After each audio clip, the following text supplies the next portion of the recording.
Hey, what's up, everybody? It's your girl, Aida Rodriguez, and here we are, another episode of Truth Serum. This one's a special one. I just want to say thank you to all of you who have been supporting, you've been sharing, you've been liking, you've been reposting, you've been commenting and engaging. And we're going to keep it true and we're going to keep it real here because Truth Serum is where I come to have conversations with people of color, having conversations about the issues and the matters that pertain to us from our perspective, whatever that perspective may be. Today, I am excited because someone who I find to be one of our treasures and one of the people that you youngins say we have to protect at all costs is joining us. And we're going to have a conversation about all things Orlando Jones. And I was watching Room 106. Is that what it was? Room 104. 6 or 4? 4. My bad. Four. You could have been in a different room, though. You know how you do. I would. The only reason I watched this because you were on. Like, yo, what's this weird shit? What is this? And then I was like, Orlando's on it. We gotta watch. But welcome. Thank you. I'm a fan, so I'm excited to talk to you. You're a very funny lady. Thank you. I'm a fan, and I saw I went through your Instagram page yesterday, and I saw that I both think Yamanika is very funny. Yeah, she's very funny to me. That's my girl. I want to say first and foremost, you started. You have that comedic muscle. You were on Mad TV, and yeah, you were, and a lot of people don't realize that comedy is. Can be hard. It's easy to be dramatic. It's easy to cry. It's a night tap into your trauma. Comedy is something that comes from a place where if it's not organic, it doesn't work. And you managed, to just even your monologues on American Gods there was still humor in that, right? How do you feel? I hope so. Huh? I said I hope so. No, it was funny. It was painful. It was hard. It was sweet. It was all of those things. But I'm excited that you're here because I am really a fan of yours, and I think that people need to understand. I gravitate towards artists, like people who are artistic, not celebrities. And so you have you're a true artist. You're a writer. You're an actor. You're funny. You're dramatic. You are angry. You are all of the things that I am. I'm blushing and can't nobody tell. So that's the beauty of that chocolate. You see what I'm saying? You can't always see what's going on. Thank you. I appreciate it. Yes.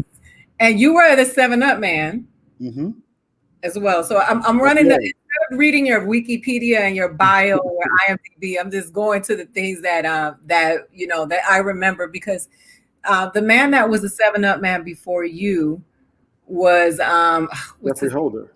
Jeffrey.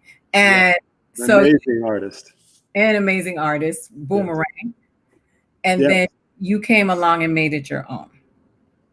I did. Those are big shoes to fill. I don't think people realize he was an extraordinary stylist and costume designer.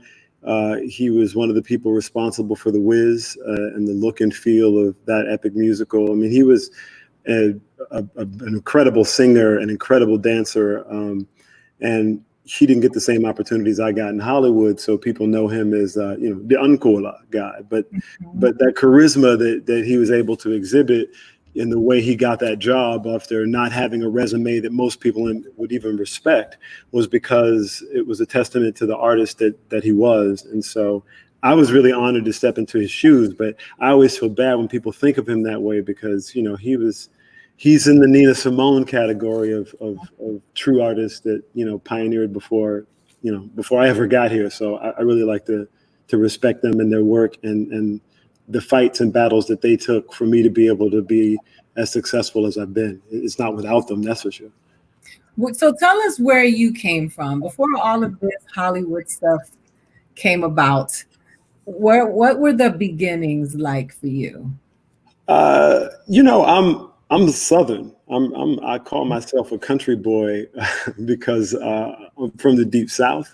Born in Mobile, Alabama. I lived in Columbus, Georgia. Grew Greenville, South Carolina, Tallahassee, Florida, Orangeburg, South Carolina. So I grew up in South Carolina, Georgia, and Florida.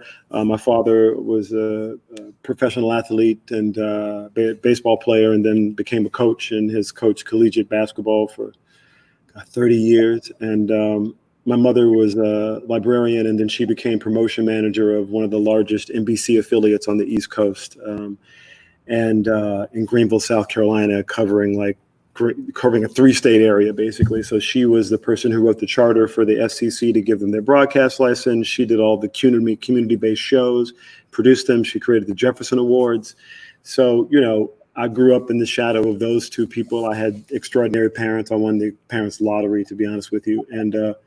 And that's kind of where I came from. And then I wanted to go to Hollywood, and I started an advertising agency when I was 17 years old. And so I did advertising when I was 18, and it was my advertising work that got me in the rooms to get noticed. And then I got a writing job, and then I got an acting job and sketch comedy show, and it kind of went on from there. But that's kind of where I came from, and it was a very strange ride, but I was really blessed.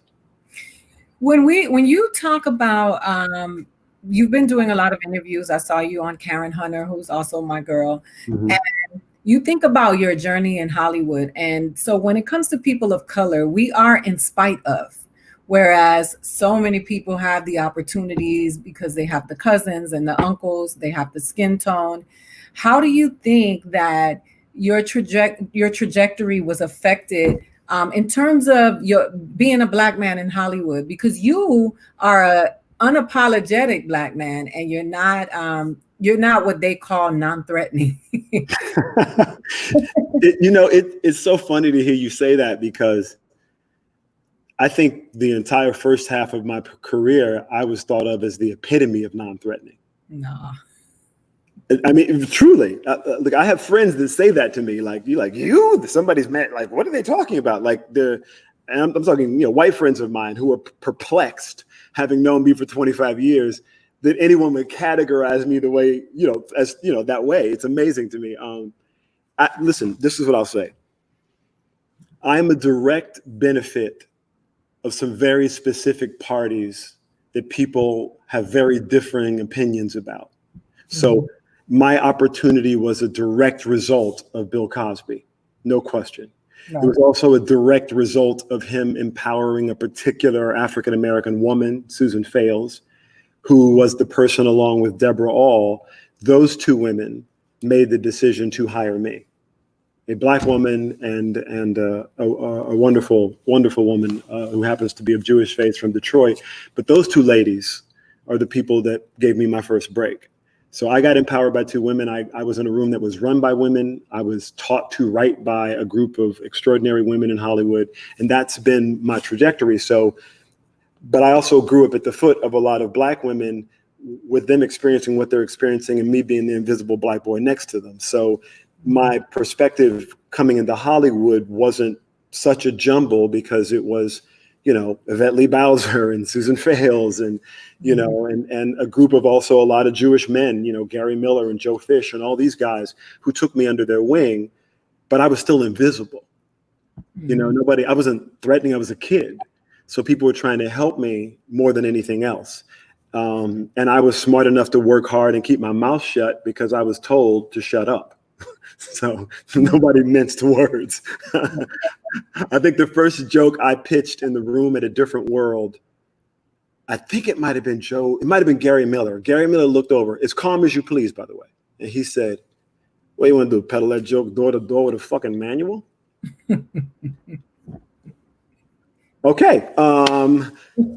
So that's how they indoctrinated you, right? There was no kid gloves involved. People told you what it was. People were nasty often with you. And so for me, that informed my trajectory, but I never took any of that personally. Right. You can't in this business. Who had time, honestly? I didn't have time for that, right? I mean, anybody could have snapped their fingers and sent me back to Charleston, South Carolina, where I came from. I came out with a duffel bag and a bike. I slept in my boy's floor, and I used to take my T-shirts and stuff them with my other T-shirts to make a pillow. So, I didn't know nobody who knew nobody, so I just thought, it was really simple. Work hard, listen, but mostly because you are invisible, don't try and be visible. And that was the greatest lesson of my career. And I'm so grateful that Paul Aaron gave it to me, because he was like, you're in a room full of people who are funny, been funny for a long time. They're not going to be impressed by you. Shut up. And observing that room was was a PhD in terms of, because all of the people that people now call iconic players were the people in the room. So I got to really see what it was. And I wasn't an actor at the time, so nobody was thinking of me that way. And then suddenly I find myself on the acting side, and nobody remembers that I was in the room with the writers and the producers and the network and the studio. I was sitting in that room listening to them talk about the actors. And they don't think the actors are smart. Don't believe that. But they also are not necessarily trying to be mean to the actors. They're just they have a completely different set of metrics that they have to deal with. And often your rights or whomever you are gets trampled over in the pressure of the gig that they're in. So when I say non-threatening, the reason why I say that is because you are articulate and you can have a conversation with the best of them. I call it, I speak that too, which is what I went to school in Tallahassee. I'm from Miami. Yes, you do speak that. Yeah, I grew up in the hood. Yeah. And I went to school, but I'm self-taught. So when people get grimy with me, I'm like, I speak that too. But I also can have a conversation with you, and I've read and I've traveled. And so when I say non-threatening, that's why I say it, because you got the words. And now, coming from a librarian, as your mom being a librarian, then I understand that the vocabulary and the intentional use of words, and that to me is threatening to harm, because the people who are not threatening are the ones who are dance, man, dance. That's what non-threatening is to me. That they can just, here, we're gonna buy you some Jordans. Exactly. I mean, I'm not going to apologize to white supremacy because they're white supremacists, and I'm not going to engage them in a conversation as if they're going to put together some magic combination of words that's going to make me forget I'm just as human as they are. So I just try not to mince words and play games with them fools. But by the same token, everybody else there's nobody who doesn't have somebody who they care about or in their family that doesn't fall into some ism category, right? They're a homophobe, they got some sexism, they got some racism, they got something, some view that's bigoted in some particular way, but we don't know those people like that. And I always like to point that out. We don't know them like that. We know them from a place of love. So you can't paint them with that one brush, and we don't want anything to happen to those people who we care about, who like that. So while I don't want to argue with them about it, I don't want you to be eradicated. And that's where we part ways, because you have no problem with me dying. I have no interest in you dying. I think we both have rights. And I think that's where it gets tricky, because their own bigotry doesn't allow them to see that you're not a foe. I'm not trying to fight with you, homie. I'm trying to work together here. I'm trying to have us both live, but I'm not going to die for you and apologize to you while I do it. No, thank you on that one. So let's get into it. Your departure from American Gods, you were very vocal. You talked about that it was. I wasn't though. But what I mean was that you actually spoke up, whereas so many people don't. And people are like, I'm not gonna say anything because I'm not gonna piss anybody off, because then I'm not gonna work. And I just finished writing a piece about this. If we're not getting the jobs, and they're not telling our stories, and they're not letting us tell our stories, what do we have to lose from telling the truth, right? I'm like, how can you be an artist? Yes. That the only job of the craft, it only has one real job, and that is to be a mirror, to reflect it back at itself. Right. Hopefully in a way that it might one day see itself, but you're not trying to kill it or hurt it. You're trying to reflect it back in a way that is entertaining to showcase how ludicrous it is. Right. That's what we're fighting about. It's ludicrous. Yes, absolutely. And that's for me the thing. It's like, you are so offended by my silliness.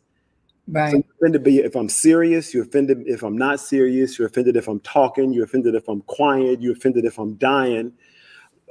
Okay, so you've not given me a reason to care about your offense, and I don't give offense. That's not the way. You take offense. That's right. I'm not included in the decision-making process. Look at me waving my finger like my grandmama. I'm included in the process, and therefore I will not be responsible for your choices and decisions. That sounds like my grandmother. She just said it in Spanish. Exactly. I like your grandmother.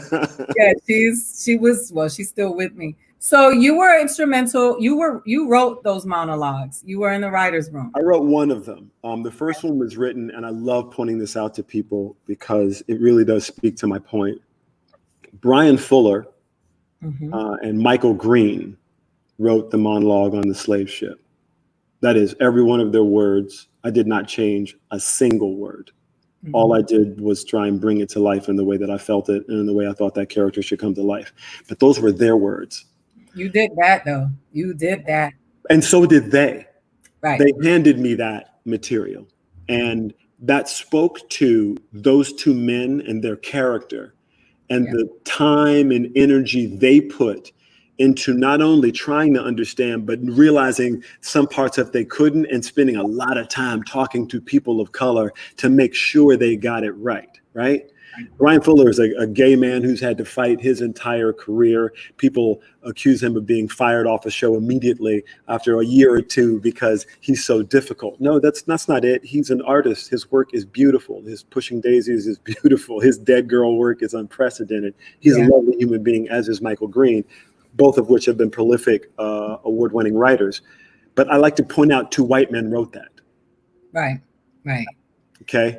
Two white Jewish men wrote that. So let's well, no, it's not true.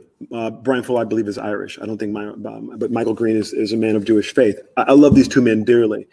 And they did not shackle me, which allowed me to do with it what I did. They empowered me.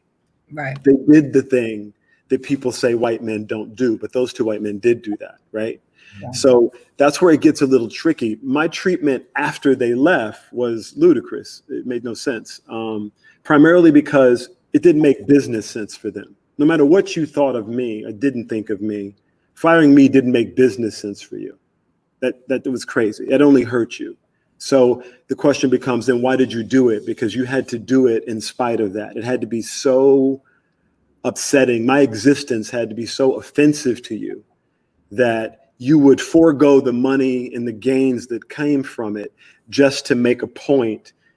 And most importantly, the reason I spoke up was because I have two daughters who I do not wish to encounter the circumstances that I encountered. I didn't attack anybody. I didn't offend anybody. I did the work that other people didn't want to do. Yeah. The new showrunner got his job because I did the work that nobody wanted to do. And then he never bothered to speak to me while he talked trash about me all over town. And then he fired me 7 days before I was supposed to go to work. 7 days before I was supposed to go to work. And then he didn't tell nobody that I was fired for 3.5 months. And then the company made money off of me by retweeting and posting the monologues that I did write while people started subscribing to their network. People are in my inbox excited about season 3. They fired me in September, October, November, December. I said something on December 14th. I gave them 3.5 months to do the one thing that they should have done, which was release me from my rights. See, the problem was my rights were tied up with Fremantle since 2016. I didn't get released with my television rights until December of 2019. Wow. During that period of time, they used me 22 days.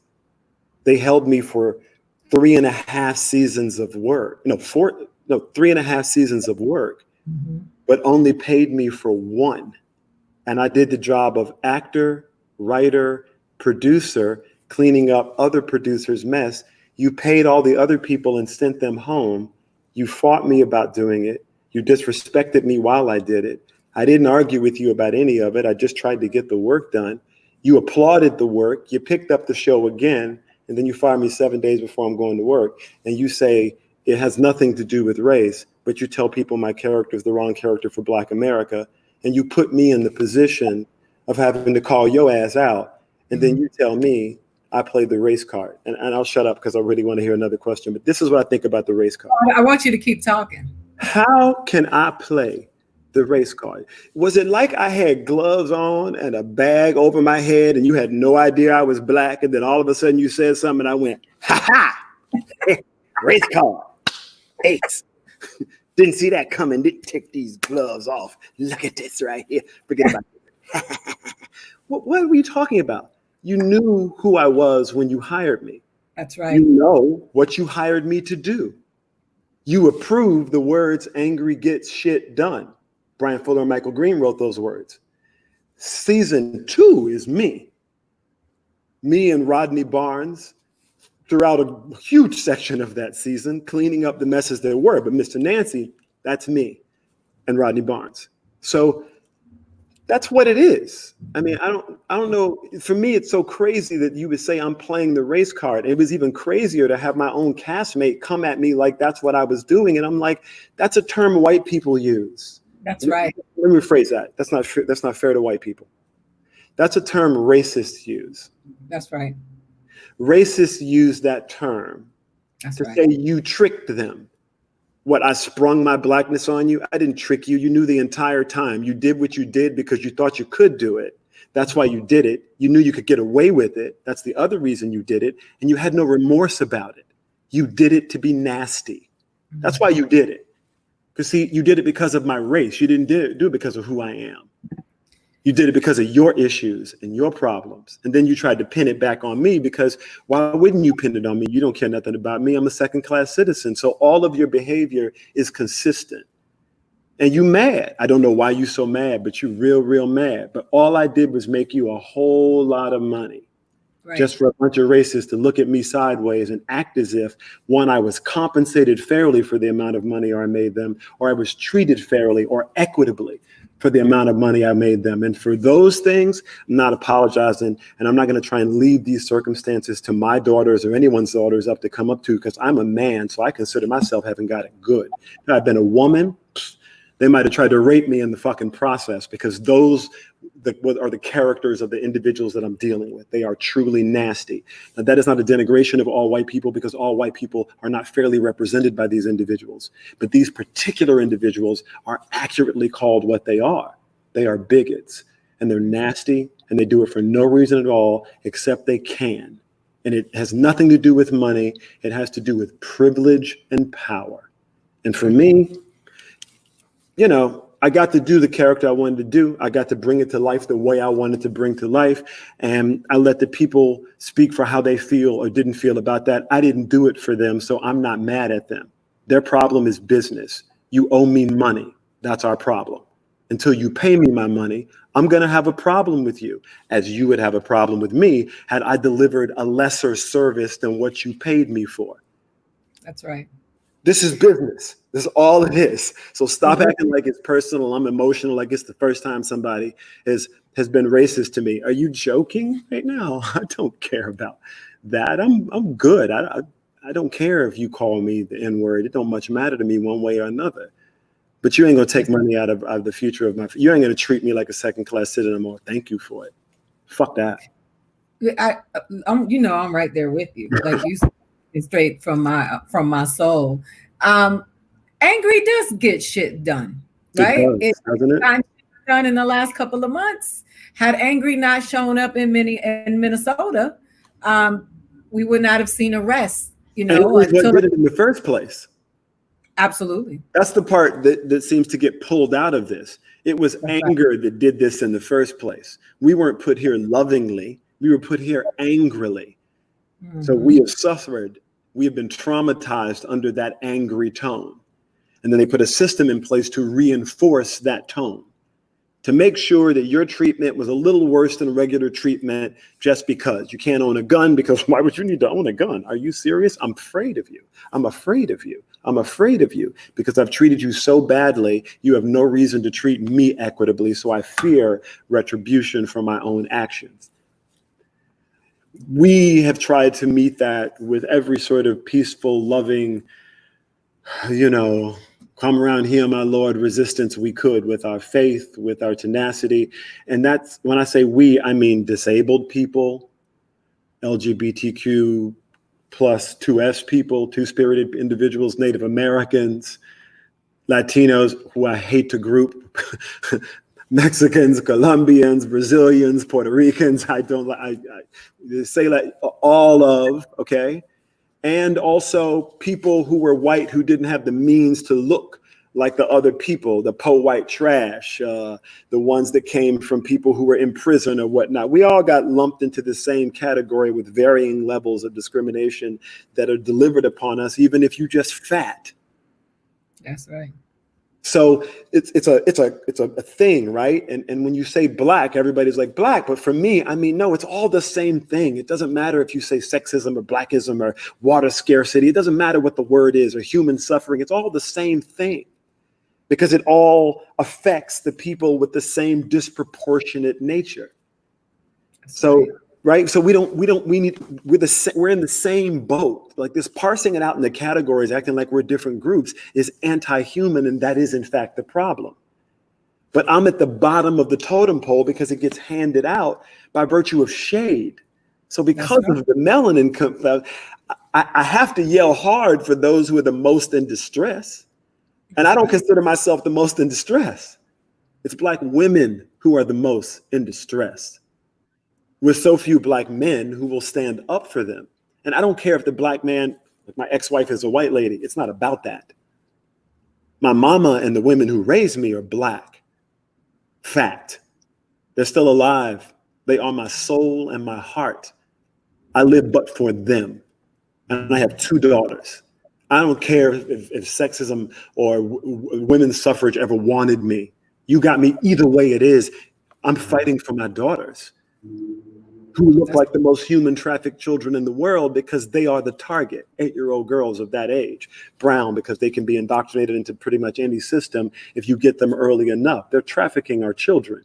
That's what the real is. And I'm not going to apologize to you from that. I mean, come on, if they're trafficking your children and they are trafficking some white children, you look in Eastern Europe, it's going crazy. In India, it's going crazy. In Asia, it's going crazy. What are we talking about? What are we really talking about here? And you can't get any coverage, any discussion about it. And here, one of the biggest traffickers in the world is on the world stage.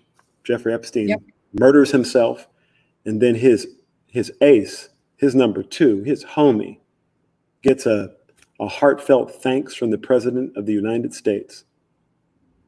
I hope she's well. I hope she's well. From the President of the United States. Now, no mention of Breonna Taylor, no mention of Sandra Bland, no mention of Atatiana, no mention of any of them. Hosanna in the highest. Hosanna in the highest. So show me your faith. The only purpose Christianity serves, the only purpose any religion serves, is to stamp out repression, regression, and bigotry. That is the purpose of faith. Yeah. If you're not clear on that, then don't talk to me about whatever denomination you are from. If it only protects your denomination, then it ain't my religion. That's right. That's just what it is. Fight for the other denomination. Fight for someone other than you. Be the unexpected that showed up for somebody else. It's such a simple thing. I mean, please, if somebody as stupid as me can figure it out, like, I'm not a rocket scientist by any stretch of the imagination. I'm Southern. I'm not trying to figure things out like I sit in some big house. I'm blessed that I do sit in a big house, but that ain't. It's not where I came from. Yeah. You know what I mean? I remember that other house, and I don't remember it as horrible times in some desolate ghetto. I remember it as joyful times.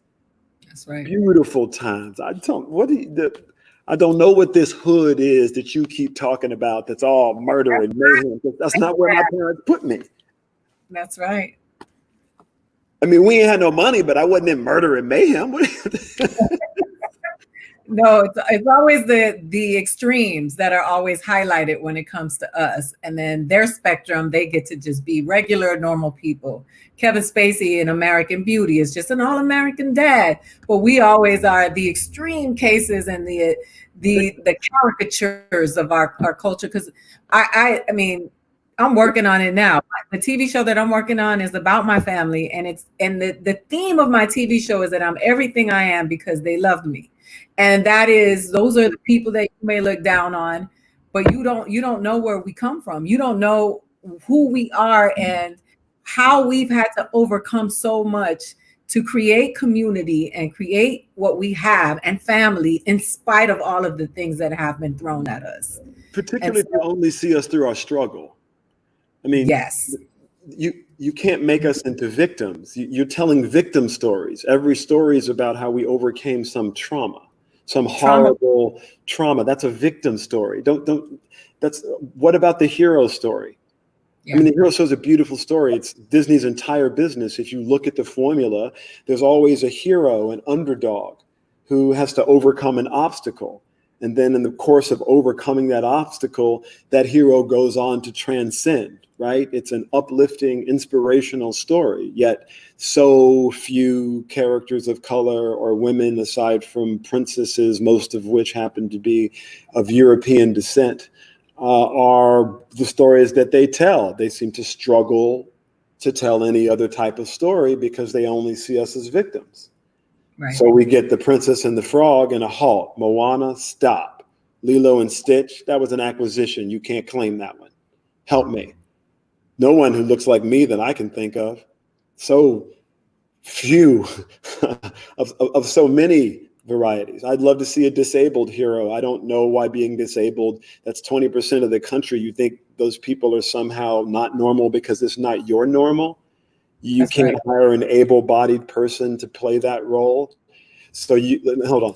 You can't hire a disabled person to play that role. You can only hire an able-bodied person to play that role. And then you give that able-bodied person or that non-disabled person an award for pretending to be disabled, but you won't honor a disabled actor. Isn't that blackface? I mean, I'm not trying to be a jerk here. I'm not saying that the people who played those roles should be denigrated. I'm just saying that moving forward, can't we make some adjustments and honor and the artist in that community? Yeah.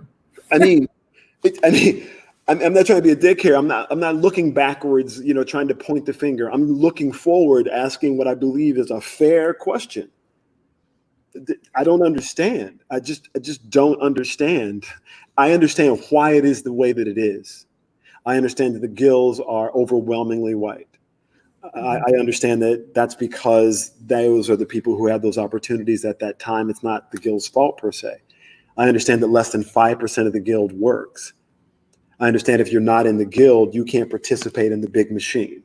That's right. So there we are.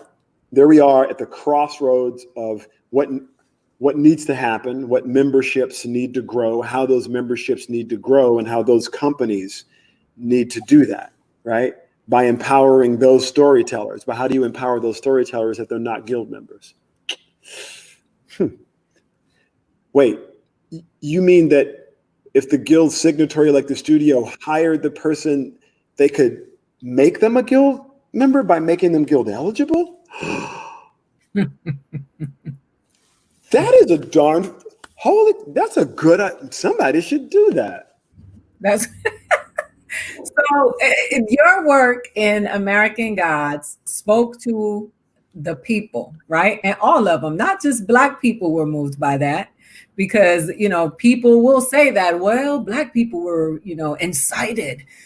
Black people were really moved by it. But I have white friends that were like, yo, did you see my man? Like, he did that. And I don't, do you realize the impact that you've had on people as the vessel that you were for those words? And speaking to what's happening in this country, which has been happening for generations, because we like to act like George Floyd is where it started. It's been Florida, McDuffie, like it's been happening. Walter Scott in the back running away.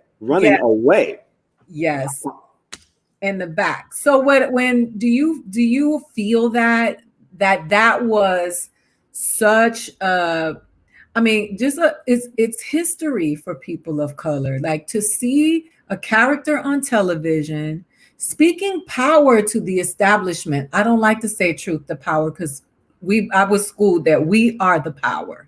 You spoke to the establishment, and you said what so many people want to hear, because we're always told to bow our heads, to extend an olive branch, to forgive. But when you said they're not going to give it to us, angry, get shit done. Do you understand the impact that has had on culture and the shifting of the way we see things? Maybe I'm coming to understand it. If I'm being really honest with you, I'm not really trying to take authorship or ownership of it in many ways, because let me stop you right there, though. Let me stop you real quick. We're not talking about authorship. I'm talking about, do I realize the impact? Being the vessel, because the words are the words. I understand. This is what I can say. And I feel like to us. I feel like even if I'm having a bad day, and I'm not the type of dude that wakes up in a bad mood, I'm usually having a good day. So I tend to be a pretty happy-go-lucky individual. Where the hell you been? So I don't know.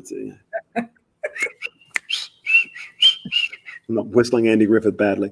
But my point is, sometimes when I'm not feeling so great, one of the miracles of my life is I'll meet somebody who'll be like, yo, dude, you don't even understand. And no matter where you are, that person takes you somewhere else. They take you up, right? You get caught up in this joyful moment. At least for me, I do often. Mm-hmm. And I feel like, as a storyteller, I wanted Mr. Nancy to represent everybody. I wanted everybody to hear their story in his stories. Mm-hmm. I wanted to slide and shift his accent into places to accentuate his understanding of how these words resonate in this particular culture. So I know that I wanted people to see themselves. I feel like they did. I'm grateful for it. But I have a really very clear damper on top of it. No matter how impactful it might have been, I also can clearly see how I was treated because of it, mm-hmm. and the attack that was unleashed on me around it, right? And the impact that had, right? Being tied up for 3.5 years, working 26 days and 3.5 years as an actor. They had me in shackles. So when they let me out, I was trying to make the best of what I could, which was frankly not a lot of screen time and not a lot of opportunity, because I was tied up in a deal that just frankly made no sense. I don't even know how that deal got done. I did not realize it was as onerous as it was. And in season 2, that deal got torn apart while I did that other work. That was part of what happened, because they were asking so much more than what they had contractually obligated me for.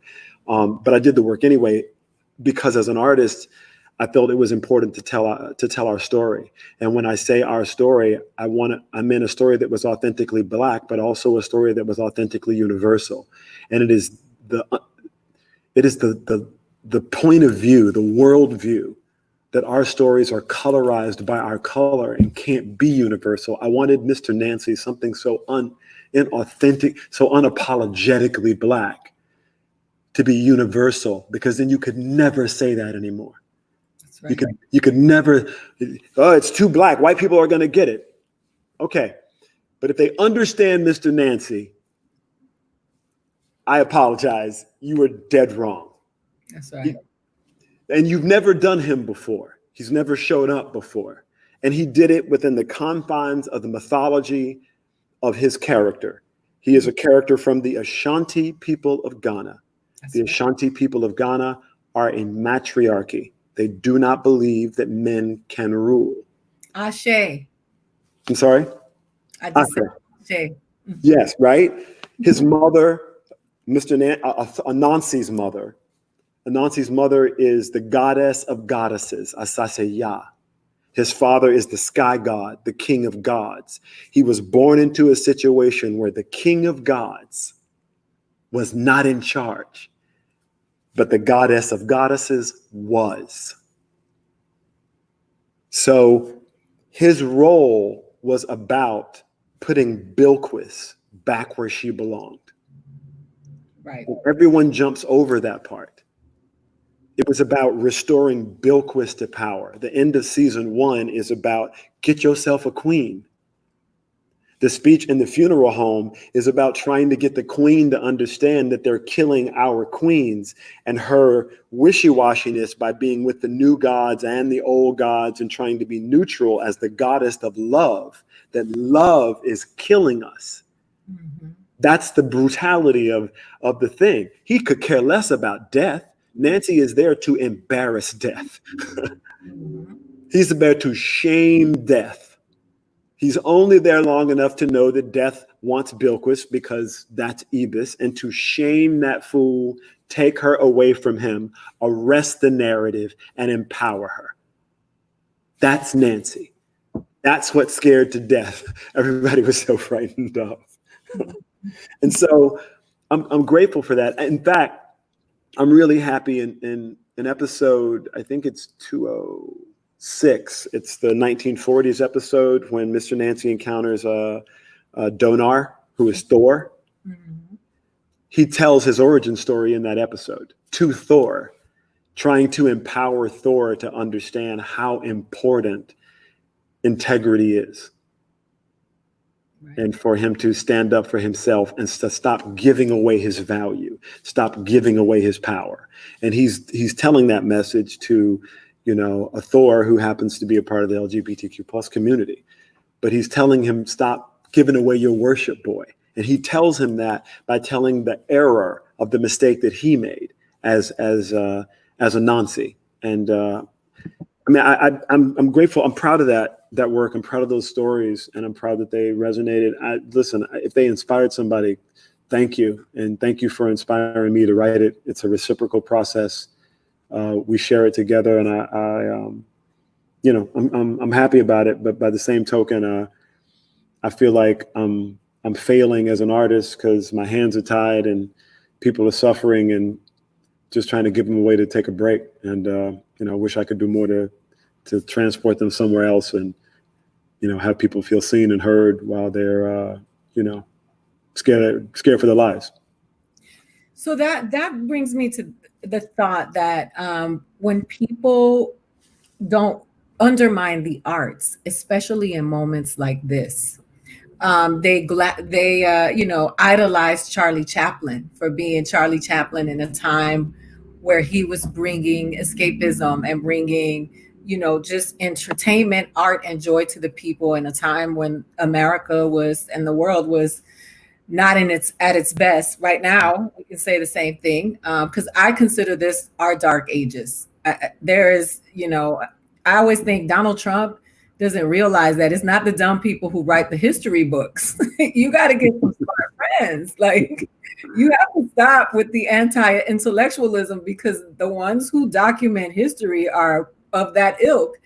And so you just said it, that you knew that you can feel people's pain and you wanted to give them something. And you did. You gave us power. You spoke to us and said, whoever wrote whatever they wrote, when people say you get the Holy Spirit, that's what you did. You got the Holy Spirit on.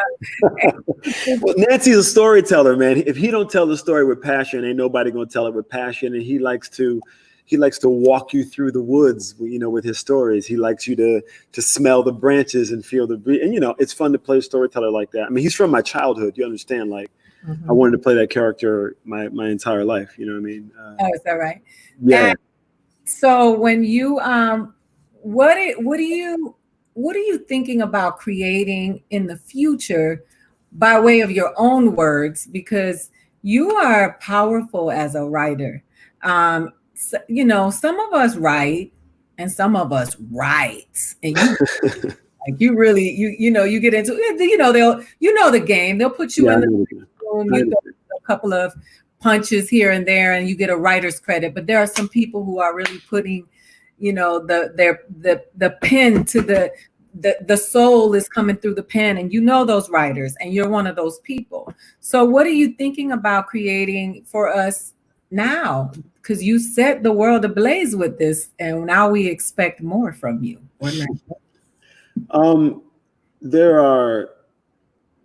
There's, to be honest with you, there's so much stuff going on right now. It's a little crazy, but I'll do a quick recap, greatest hits as much as I can. I'm doing some really exciting stuff on the animation side that I'm really hyped up about with NBC Universal over one of their new platforms called TGZG. Super excited. TZGZ, sorry. Adult Swim sort of animation, super fun, funny, interesting stuff. Things provocative, let's say.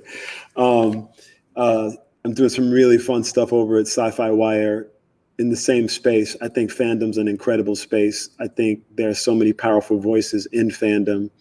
I personally have been so inspired by fandom. It's an audience I love engaging with, and they've been major Mr. Nancy fans. So there's a lot going on there that I'm doing with Sci-Fi Wire that is coming up shortly. That literally I'm writing all this stuff right now. So we are in the production mode right now. We start production soon. Gosh, can't believe that. So and then on the live action side, there's my graphic novel Tainted Love, which looks like it's moving forward again. A project called the Merry Wives of Windsor, which is another project that's moving forward. That's in the same story world as Tainted Love. And then lastly, Life Insurance, which is another project. All three of these projects work on the American-Canadian border with this grouping of, shall we say, criminals of different types of criminals, as they were,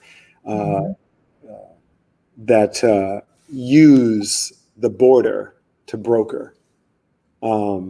They are in an interesting fabric that reflects the fabric of what's going on in real life.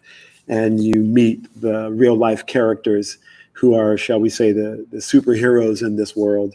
And they're all just regular people, and their superhero quality is how the thing that they love that they're not supposed to, their tainted love, propels them through the world to help them get to where they're trying to get to. So super fun, and very much to me like Mr. Nancy, because these characters have a lot to say about things that people generally avoid.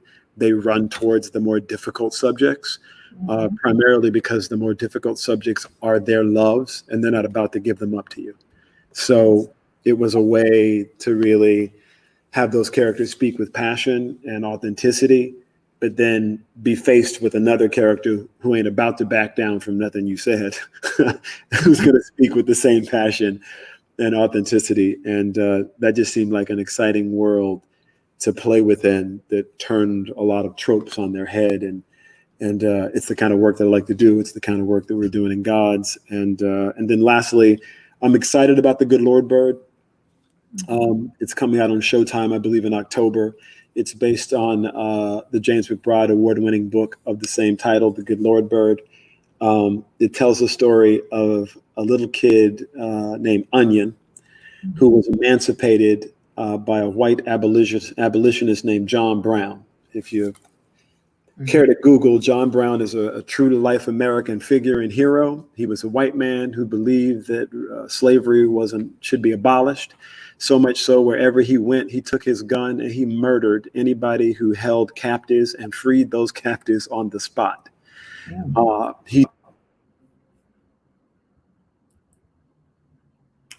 All right, so we have a little technical glitch. Orlando hopefully will be back with us, because isn't it something that he got cut off right when he was talking about the man who liberated the slaves by way of shooting them? It's so funny. Hey, right when you started talking about Well, you can't talk about Yeah. John Brown, boy. Probably. What just happened? I was like, wow, it's amazing. We see you, Facebook. Hold on, right? What is going on? First of all, I ain't apologizing for nothing. That was so funny. I was like, what? Every time you try to tell you try to free the slaves, they cut you Right off. there. Cut him out. Why he still talking? Why he still talking? So John Brown was emancipating slaves. That's what he was doing. And while he's doing that, he murders these people and emancipates this little boy. Mhm. But he thinks the little boy is a girl because he ain't paying no attention to it. He's too busy reading the Bible and shooting people. The other thing about John Brown was he did not believe that he was ever in peril because he thought he was doing God's work. So while people would be shooting at him, he would be casually talking to people and just ranting, it's like, bam, bam. And the Lord said unto you, pick that up and grab that over there. You are free, young man. These heathens will never be able to keep thee. Bam, bam, bam. Because the Lord said, and you're like, what is going on right now? And Ethan Hawke is incredible in this role. Mm. And the kid who plays Onion, who's the kid who gets emancipated, the story is told through his eyes. So it's told through the eyes of this young man who's smart enough to realize that it's less work if he pretends to be a girl. And he's in less danger. So that's what he does. That's funny because Hilarious. I beg to differ. Right? That's what I said. I was like, that's the stupidest move ever. Okay.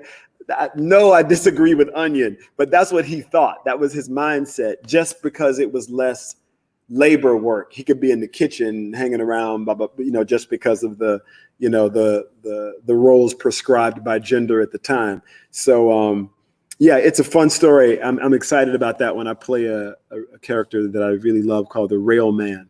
And the Railman is you know how you hear stories about the Underground Railroad, but they never tell you anything more than the Underground Railroad? Yep.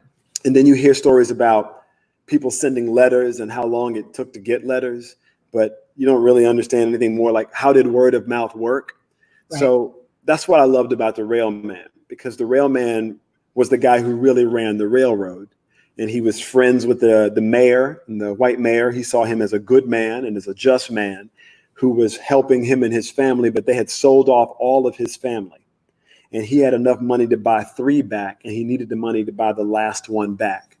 And his timeline to get his family and go was being crunched because John Brown was trying to raid an armory in Virginia. So suddenly it was going to be huge unrest. And what happens during unrest is all the slave owners will send all their slaves. They all sell them to another plantation further down south because they don't want them to have a taste of emancipation. And if they've had that taste, they want them to go elsewhere so that they are, you don't know where you are anymore, right? They've shuffled the deck on you. So the way he had to get the word out was through the numbers man. And the numbers man were the ones that did the numbers. But if you paid them while people were buying the numbers, they would tell you what the news was. Right. So that was the fastest way to get the word out. Grease the numbers man, because he only cared about his money. If you didn't give him his money, he wasn't doing it.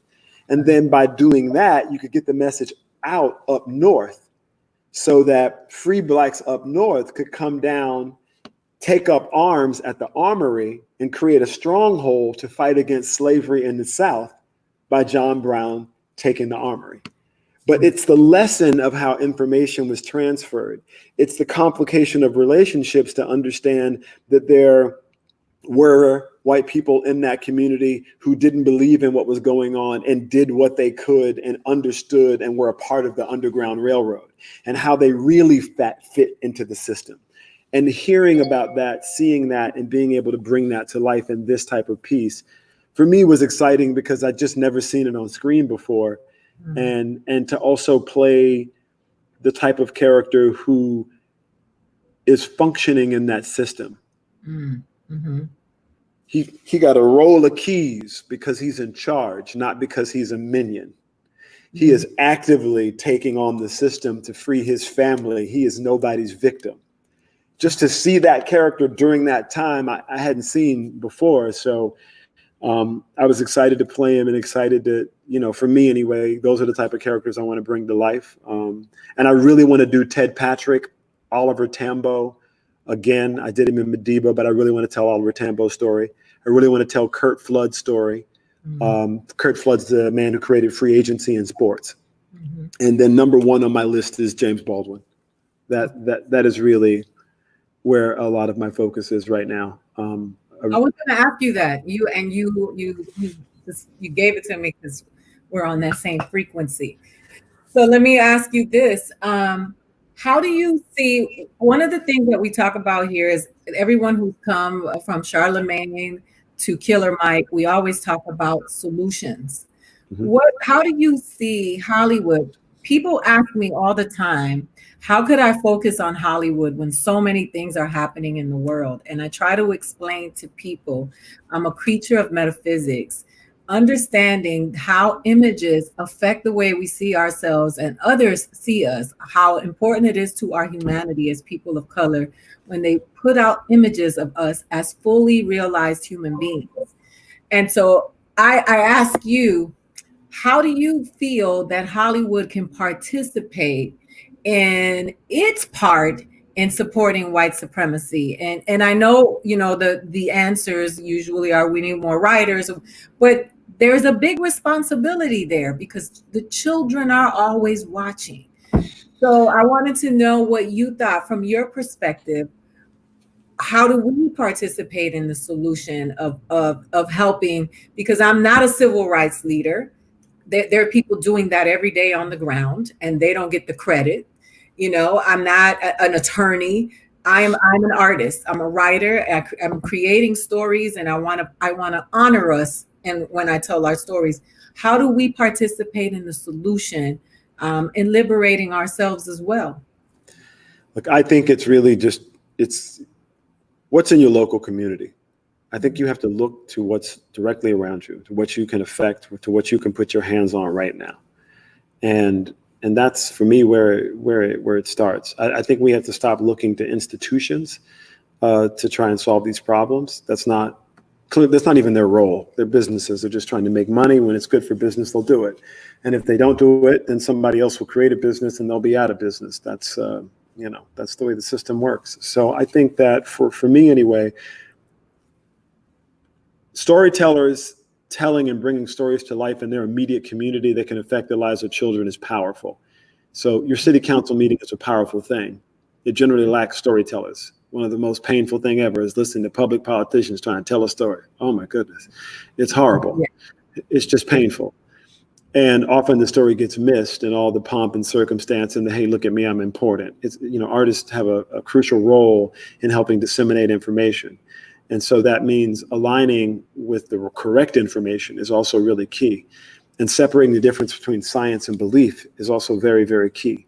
So for me, there's so much caught up in people's own artistic belief that isn't science-based. Like I hear people argue, a controversial issue like abortion. And I say to myself, I hear your argument, but if the argument is life, then to be fair, the egg was alive and the sperm were alive already before they joined and created another life. But to say that this is certainly life and that isn't life, what are you talking about? It was life the whole time. That's science.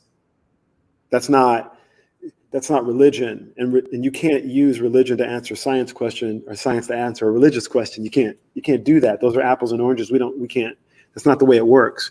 You don't chum the ocean with chicken. Mm-hmm. You don't do that. By taking that foreign substance and putting it into that ecosystem, you create something entirely different. That there's no reason to do that. And so for me as storytellers, what we can do within our local communities and the young people that we can help uplift and inspire is really key. When I look at the system of Hollywood as a whole, then I think there is a real case to be made for how the suffrage, how women and the images of women have changed.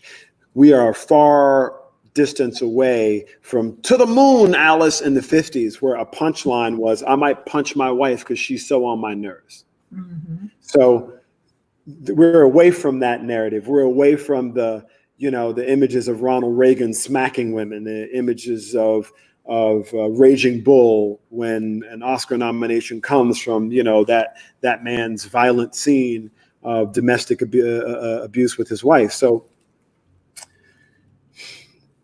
that change in the portrayal of women is slap them if you don't like them has absolutely changed the treatment of women. However, men still have most of the speaking lines.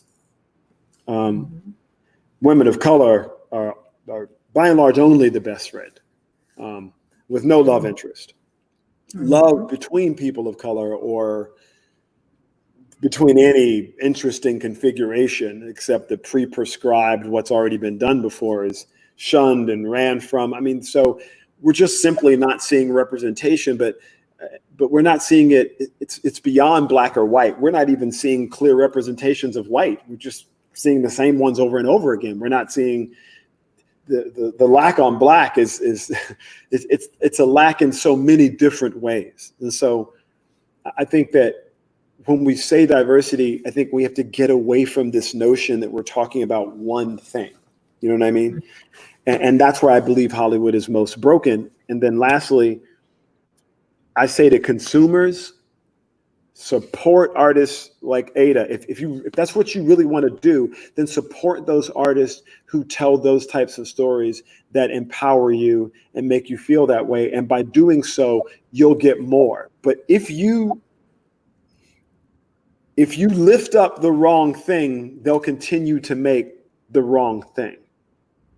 That's just how it is, right? And what the wrong thing is and isn't is, I don't know whose job it is to say that, right? That's not my job. And that's why I kind of like, whatever you like, none of my business. I'm not going to try and tell you what you should and shouldn't like. Who am I to do that? But if you care about something implicitly, I think it's incumbent upon you to support the images that support that which you believe. And I don't really see that happening. I see people, people don't really care, right? They just want to do what they want to do. And I'm not telling them they should care.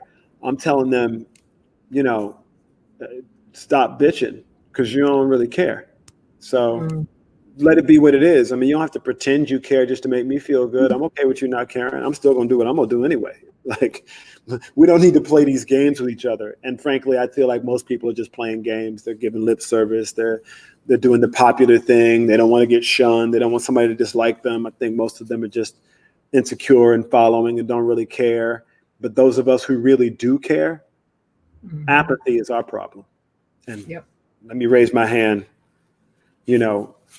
I've been lots of apathy in my life, and I'm focused, on trying to change that. And that's, why I got involved with Mike S. Adams in the campaign here in Wilmington, North Carolina, that was brought to my attention by my manager and the support group that had pre-existed me, that were, trying to figure out how to move forward after having been doxxed and death threatened and all that madness. And I'm glad that he resigned. I was humored by people's response to his resignation and their vitriol over how much money he got, and having to say, guys, you got $500,000 over 5 years. That's $100,000 a year. He had to pay Uncle Sam at least 28% of that money. He had to pay the lawyer at least 30% of that money. And he had to pay his ex-wife half of that money. He got $17,000 a year for the next 5 years. That's how his retirement came up. That was not his tenure package. You mad because he got $17,000 a year for 5 years? Shouldn't you be happy that he's no longer in the place where he's teaching young minds criminology and infecting our judicial system?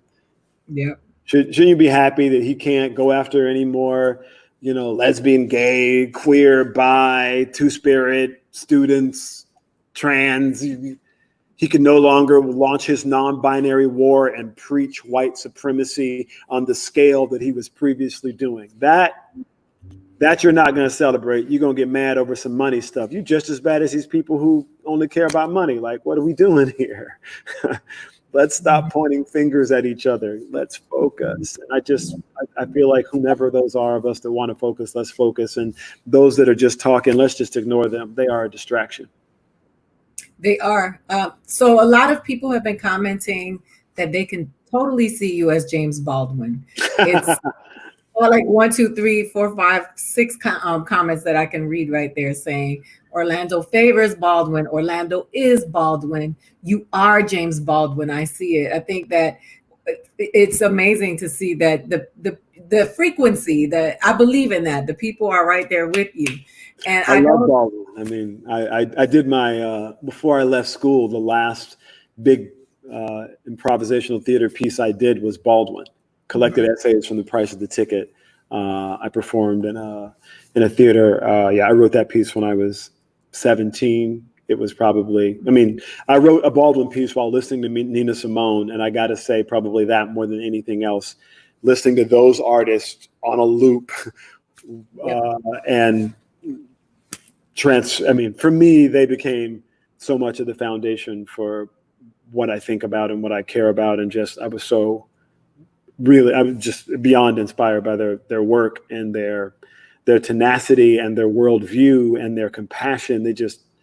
They really blew my mind as humans. I was like, wow. I was like, these people are next level. You know what I mean? Like listening to Nina sing Lilac Wine is like, where that sound that comes out of her, like, it's just, I don't know, man. It's just as an artist, I just found it was transformative. It just took me somewhere else. And so for me, that's what Baldwin is, right? For any character, that's what Nancy was. Hell, that's what the idiot Clifford Franklin from The Replacements is, as far as I'm concerned. They're all these offshoots of the same thing, I know exactly where Clifford came from. I know how he walks. I knew who I based him on.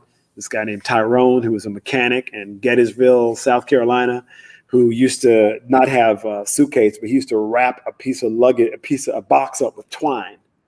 Mm-hmm. And that was his suitcase. And he saw no need for a suitcase because he could wrap a box with twine. So he was not in any way ashamed of it. And he's the only person I know that could hear a car go by and say, oh, that's a problem with the carburetor. Oh, that fuel injection is charged. Oh, that's a Datsun B210 Honeybee. I was like, what? How do you kind of savant? Like, that's what he was as a mechanic. Right. But sang Sam Cooke songs, could hear what a car was, just what he was, twine box, and looked like what we used to call double jointed, because physically he was just a specimen as a human being. A beast of a football player, decided he got tired of hitting people and he preferred fixing cars and singing Sam Cooke songs. So after running multiple touchdowns, he just stopped doing that.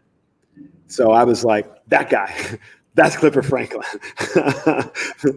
that guy starts off with a box and twine and then starts talking about himself in the third person like Karl Malone. That's the guy, that's the path. But again, just people you encounter along the way, artists that cool people that you encounter, and you try and put them together and bring them to life and crazy shit like that. So I don't know, Aida, it seems to me you be picking up your mic, slaying people left and right. So you're doing your thing and your Mika's doing her thing. So I figure we'll all get together and do our thing together at some point. But I just feel like people should keep doing their thing. The real Frankie and Johnny. The real Frankie. I'm a Sam Cooke fan to my soul. The real Frankie and Johnny, the melanated Frankie and Johnny needs to be read. Back to Al if you know anything about a Sam Cooke song, it was a story. It had a soul. Yes, it did. Absolutely. Died in the parking lot in Hollywood Boulevard. What? Snooty Fox, right? It was the Snooty Fox. Yeah, it was. That's look at you. I'm gonna get that off your shoulder. No. Go get that off your shoulder. I love Sam Cooke. Sam Cooke. There's a group of people that inspired me. Muhammad Ali, Sam Cooke, Bruce Lee. As a girl, people were like, "Where are your girl heroes?" And I was like, my grandmother, my mother. Exactly. When Sam Cooke, and the catalog, unbelievable. Just a change. Just his own crazy journey of being like Oh, y'all ain't gonna take me seriously. Oh, okay. Yeah. Oh, so I'm gonna write a change a comment is what I'm gonna do. We're gonna stop this madness right here. Okay. Right. Marvin Gaye is not the only one that can write a powerful song. That's right. But just That's where that came from, but it's such an interesting place to hear an artist write from, right?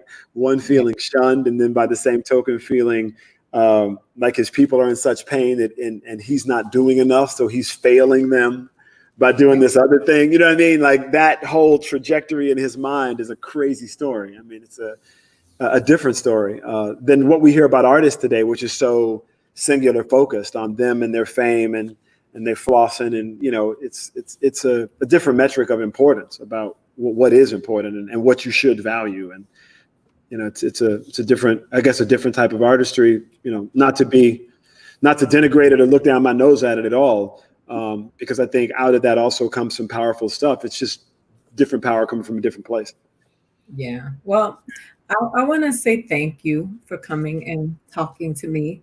The big movie for someone like me, because Zoe Saldana is Afro-Latina. I went to school in Tallahassee, but I went to a school where we had a drum line and we had a team, and that just seeing all of that come together for someone like me, where I came from, was just like, those are my people. Like, show style marching bands. Hell yeah. And my best friend was the captain. Like, I was just, and just and fam is right there. You in Tallahassee. I mean, that's where I went to school at Florida State, but I socialized at Florida A&M. Yeah, my father coached basketball at Florida State, and I was the kid who was running across that field, snatching up stuff, terrorizing Dr. White. Oh, is that right?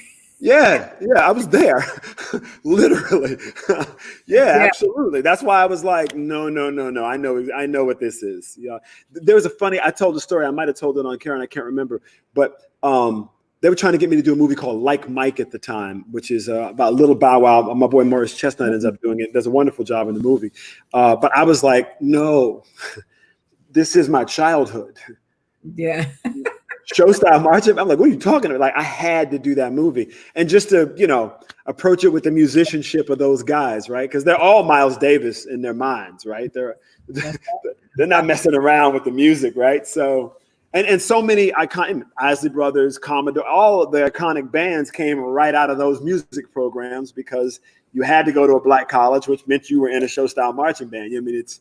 When you look at the contribution to culture, global culture that came out of show style marching bands and those instructors and the students that they taught, I'm like, that's history, real history. And so I just wanted to tell that story, and was fortunate to help launch Zoe and Nick at the same time, which for me was super exciting, because it was an Afro-Latina, and it was, another young black comedian who was coming off a sketch comedy show, and everybody thought he was goofy. And I was like, nah, I'm going to get you through this. Like, there's a way you can do this, and you're going to murder this. And they murdered it. And I remain so proud of both of them, and glad we've been able to maintain a relationship and friendship. We don't talk that often or anything like that, but anytime we see each other, it's always love. And I'm just so happy for them, man. It's been amazing for them.